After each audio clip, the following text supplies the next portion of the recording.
మరోవైపు టీడీపీలో ఆధిపత్య పోరుతోనే మాచర్లలో హత్యలు జరిగాయని ఆరోపించారు మాజీ మంత్రి అంబటి రాంబాబు. చనిపోయిన వారు, చంపిన వారు టీడీపీకి చెందిన వారని జిల్లా ఎస్పీ వివరణ కూడా ఇచ్చారని గుర్తు చేశారాయన. ఈ హత్యలతో వైసీపీకి ఏం సంబంధం అంటూ ప్రశ్నించారు అంబటి. జూలకంటి బ్రహ్మారెడ్డి అనుచరుడు కారుతో గుద్ది చంపితే పిన్నెల్లి సోదరులపై కేసు పెట్టారన్నారు అంబటి రాంబాబు. అయితే రాష్ట్రంలో లా అండ్ ఆర్డర్ పూర్తిగా వైఫల్యం చెందిందన్నారాయన.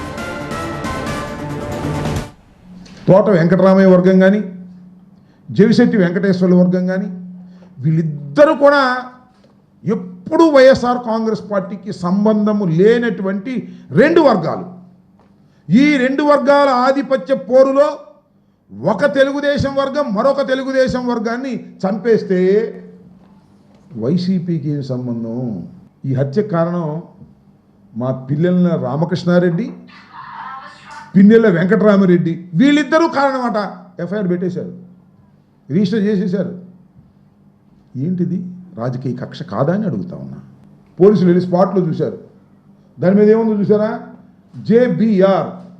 జేబీఆర్ అంటే జోలకంటి బ్రహ్మారెడ్డి కాదట, జేబీఆర్ అంటే పిన్నెల రామకృష్ణారెడ్డి అంట. పోలీసులు చెప్తున్నారు జేబీఆర్ జోలకంటి బ్రహ్మారెడ్డి అని తన అనుచరులు ఇది వేసుకెళ్ళి గుద్ది ఇద్దరిని చంపి దీన్ని వదిలి పారిపోయిస్తే పిన్నెల రామకృష్ణారెడ్డిని వాళ్ళ సోదరుని పెడతారండి. ఏందండి ఇది? నాకు అర్థం కాల. ఎక్కడికి పోతున్నారు అంటున్నా పోలీసు వాళ్ళు.